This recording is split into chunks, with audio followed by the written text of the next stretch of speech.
All right. I am here in the Author Like Boss Facebook page. I was hoping if I restarted, we could get shared with the Facebook group, but that is not happening. So I am going to jump in. All of you who are getting live notifications, you will get notified. I am here on the page.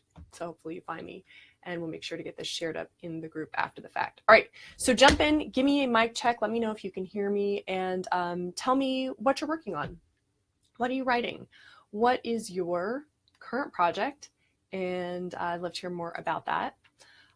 Regardless of what your genre is, whether you're writing fiction or nonfiction, if you want to author like a boss, one of the things you need to do is write a book blurb. And I know, God, super scary, right? Like authors just are like, this is not what I want to do at all. This is the hardest 200 words you'll ever write.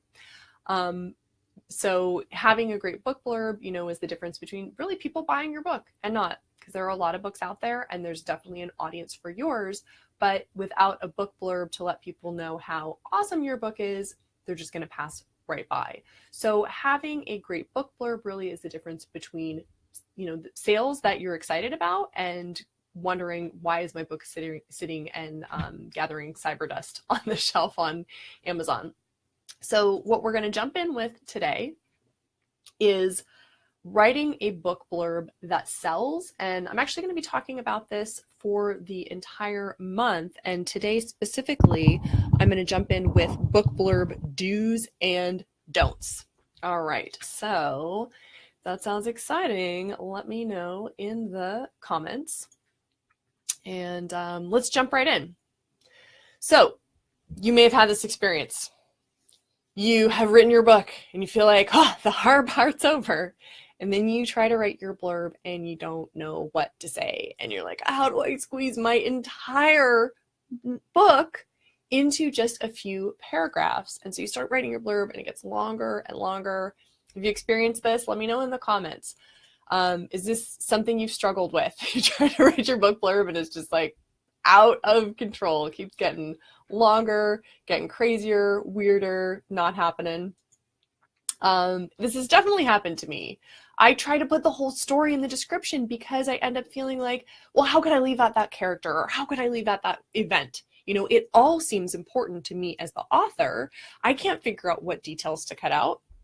So let me know, has that happened to you? Whether you're watching live or on the recording, on a scale of 1 to 10, how much do you struggle when you try to write a book blurb? I'm like at a 12. I'm just like, this is so hard. Until I got smart about it. And that's what I'm going to be sharing with you today. All right, so what we're going to be covering today in our book blurb do's and don'ts. Firstly, the difference between a blurb and a synopsis. Really, really important distinction. Then we'll talk about a blurb being a commercial and what that means. And then we'll talk about why you should not be writing something original. Ooh. So if that sounds good to you, if that sounds like it would be helpful, stick around. That's what we're going to dive into. All right. So let's get started with the first do. The first do, yes, please do this, is figure out, do you need a book blurb or do you need a synopsis? A synopsis is a summary of your book. And you need a synopsis if you're going to submit to a publisher or to an agent or to a competition, because a synopsis is intended to give enough details about your story or about your nonfiction book to someone who's interested in promoting or publishing it. They need to be able to see behind the scenes. And what I mean by behind the scenes is what's going on in a narrative standpoint, or what will people learn if this is a nonfiction book. Oh, hey, Ella, if you're able to share me, that would be awesome. I'm not shared in the group right now because Facebook's not giving me that option. Apparently, I did not spend enough time here this week and I'm getting punished. So if you can share me, that'd be awesome. But when you're, if you want somebody to publish your story, if you want somebody to consider it for a competition, if you want to hook up with an agent, you can't give just a few lines and hope to get that person excited. You got to go deep. You got to talk about, who is the intended audience and what is the plot. And you got to give, basically a whole summary of the plot, and you got to tell how it ended, and you have to give a lot of detail. And that is really important if it's a synopsis. But there's a completely different approach if you're writing a book blurb. So the first do is really be clear, do I need a synopsis or do I need a blurb for readers? And the way to think about it is, am I going for industry professionals? That's the synopsis. Or am I going directly to customers? That's the blurb. Okay, so really, really important that you get that difference, because whereas a synopsis is summarizing your book, a book blurb is a commercial, and its job is to entice readers to pick up your book. And, it's going to end up on Amazon or wherever else you sell your book. It's going to end up on your website. It's going to be on your author newsletter, on your social media channels, and on the back of your physical book if you're creating a physical book. And your book blurb is not responsible for giving all the details. It's responsible for getting readers excited. And what goes into a book blurb and how to approach it is something we cover in great detail in the Author Boss Academy. And you can actually find out more about the Academy tomorrow. There will be a live webinar. I'm going to go ahead and put the link in the comments so you can sign up and check it out. Okie doke. But let me know so far in the comments, is this making sense? Are you seeing like, oh, synopsis, blurb, two separate things? Let me know if that's helping you so far. On a scale of 1 to 10, does that make you feel more at ease to know that those are two different things and that a book blurb is not for summarizing your book? Let me know in the comments. I'd love to know if that is just helping you take a deep breath and a sigh of relief. All right, so now let's talk about the second point. Since your book blurb is a commercial, the second do is use a formula. Use a formula. All right. A commercial's job is to make somebody take action really, really quickly, right? It's like a shortcut, and it sucks us in and it makes us immediately connect with the situation. Then it tells us there's some problem, and we care about the problem because we just got attached to the situation. And then the commercial makes us want to take some action. It's successful because it acts on our emotions rather than our intellect, right? When you watch a commercial, you're not sitting there going like, let me think about this rationally and let me weigh my options. Nope. You like, it hits you or it doesn't hit you really immediately. It's interesting. If you've ever watched a commercial that was like not targeted at you, if you've ever watched, like sometimes I watch car commercials and I'm like, I am definitely not the demographic for that car commercial because I did not get excited at all. I can see how it's exciting, but it did not excite me. So you can experience why it's emotional if you ever watch a commercial that is not something that's intended for you as an audience. It's a cool way to be outside of it. But commercial's job is to like suck us in, get us really excited, which is really, really powerful because we want it right away. Right? I just want that Carl's Jr. cheeseburger. I'm not thinking like, am I hungry? Should I eat a burger? Should I eat a salad? I'm like, I just want it. So that's the power of a commercial. In the Author Boss Academy, we talk about, how you can really make sure you're grabbing readers' attention, and we dive a little bit deeper into this, but let me just give you an overview of what that looks like so you get a sense of, well, what does that mean to write a commercial, Megan? So let's think about most commercials like the kind we see on TV. The main emotion in those commercials is fear. We're supposed to be scared into taking action to solve a problem, right? Oh, we're not glamorous enough, or our car isn't fast enough, or our computer isn't cool enough. And there's like planting these low level fears in us, or sometimes like big level fears, like the news is great for this, right? They're like, what's in your breakfast cereal that might be killing you? News at 11. You're like, oh, shouldn't I kind of need to know that right now? And they're like, no, you have to tune in later. And we act on fear, right? So even if it's just like a fear of missing out, like there's something fun going on, there's some cool new product, and I'm the only one who doesn't have it. So TV commercials suck because they're all fear-based. Book commercials, on the other hand, don't have to use fear. because when we read books, we're getting emotionally attached in very positive ways. So you guys, when you hear the word commercial, if you're thinking like black, good news. You're not going to have to make a terrible commercial that manipulates people. You get to make a commercial that uses positive emotions and helps them connect, okay? So you're helping your readers connect with a character who's in some kind of conflict, and your reader wants to know whether the character makes it, right? Like, does she slay the dragon, or does he win the race, or do they solve the mystery? So, don't be put off when you hear that you need to make a commercial. You can make people take action by appealing not to the fear in them, but actually to the best part of them, their empathy, right? The part of them that's like, oh, I really want to know, do they fall in love? Do they live happily ever after? Do they, win the bowling tournament? Whatever it is. So it's a really cool flip on a commercial. Does that excite you guys? On a scale of 1 to 10, let me know if you would be excited about creating a commercial that, instead of scaring people, actually gets them excited and helps them build empathy. Like, ooh, you're actually changing the world for the better. They can build empathy by relating to your commercial. I think it's pretty awesome. All right, let's jump into the third point. Here's our first don't. Don't be original with your book blurb. So as Ella, my partner in creativity, would say, a big, big no-no in marketing is making anything original aside from what's between the covers of your book. Yep, like your story or your nonfiction book, your writing is original. All the other pieces that are marketing should not be original. So that, that means the cover, the blurb, everything else that sells your book, you need to use what works. Remember, I was saying that a commercial is something that gets to people's emotions, right? It's actually a really, it's a skill to write something that very quickly gets people emotionally excited. So the way to do that is to follow a formula, because remember, a commercial has to take somebody from, I've never heard of this, to, I need to buy this right now, in about a minute, right?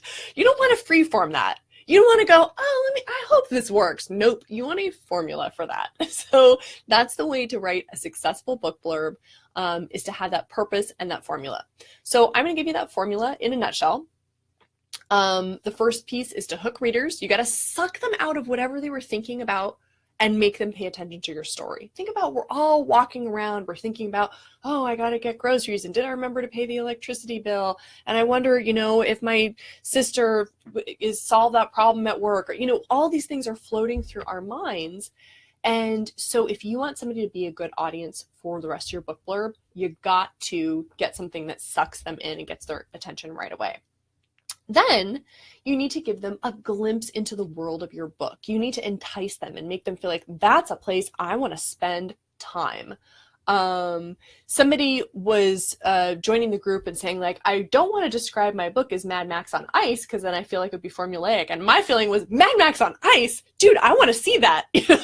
You immediately enticed me and made me think, that's a kick-ass world. I want to see how that plays out.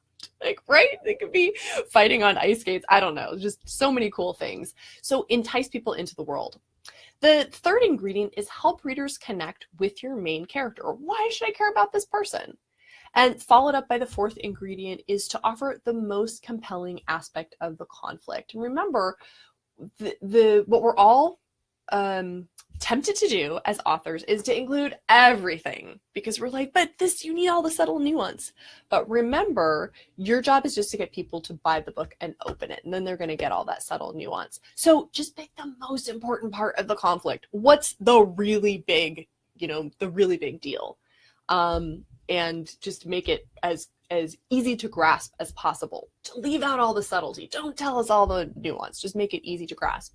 And then the final ingredient is a cliffhanger, right? That's where that empathy is going to come in, where readers are like, oh, but does she succeed? Does she slay the dragon? And what we do in the Author Boss Academy is we say, start with a formula, and then we workshop your blurb so that you get something that uses all these pieces that work. right? It uses the commercial formula so that you know it's effective, but it is, customized to fit your book, to fit your writing style, to fit your ideal readers and what they would be looking for. So it's really powerful to use the formula and then to hone it and workshop it with the community and with your coaches. So that's the recipe for a great book blurb in a nutshell. And once you've got that down, what's really cool about using a recipe is you can tweak it without losing its effectiveness because you know what each part is for. So you can shorten it, and then you can use it on your Facebook page, or you can have it as a tagline in your author newsletter, or you can create graphics because you're picking out pieces knowing what they're for. Right? You used a recipe, so you're like, oh, I know this part is enticing people into the world, and then you can use little bits and pieces. So, that's also why the formula is powerful, because it becomes modular and you get to take a piece of it at a time and use it in condensed ways. So can you guys see the power of a formula? Let me know in the comments.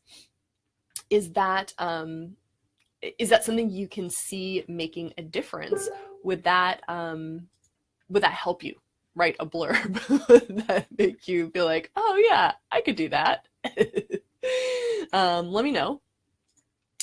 And now I have a take action step for you. So here's something you can do right now. The final ingredient I talked about in the recipe was a cliffhanger. By the way, I'm going to go way into more detail about these elements in the recipe throughout the month as I'm talking about book blurbs. But take this first step.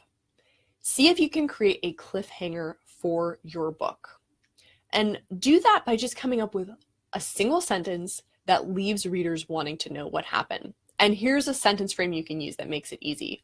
Will, name of your main character, be able to do X before Y happens? Right? Will she be able to solve the riddle before time runs out and everything explodes? Whatever it is, try coming up with that one sentence. Will main character be able to do X before Y happens? So give it a try. Post it in the Author Like a Boss Facebook group. If you're not already a part of that group, make sure you join. We have a lot of fun over there. And if you want to get notified when we're going live, there's a handy dandy way you can do that. Just go ahead and click on this link and you will get a notification via Facebook Messenger. Super handy. All right. So I mentioned the Author Boss Academy a couple times, so I want to just tell you what that is. The Author Boss Academy is the brainchild of Ella and me, and we wanted to put all in one place resources to author like a boss. What do you need to successfully write, market, and publish your book? So the Author Boss Academy is an online portal, and you have 24/7 access to writing and marketing courses where we walk you through every part of writing. It's like how to outline and how to revise without going crazy, and how to edit smarter, how to build your author website, how to reach out to people to build your launch team, how to get people to sign up for your newsletter, tons of things, and you get access to them all the time. We also then do live weekly coaching calls. Ella helps you with marketing. I help you with writing. So whatever you're working on, you bring it to us and we help you move forward. And we do a deep dive where you get to have your 15 to 20 minutes and we just work through whatever you're stuck on so that you can keep moving forward. We also have a private Facebook group. This is where our authors get accountability. They get questions answered. Just a quick question like, hey, what was that site you guys used to make your cool character cards? And somebody will respond. You get support, encouragement, and also a place to start building your launch team, a place to start building momentum behind your author brand.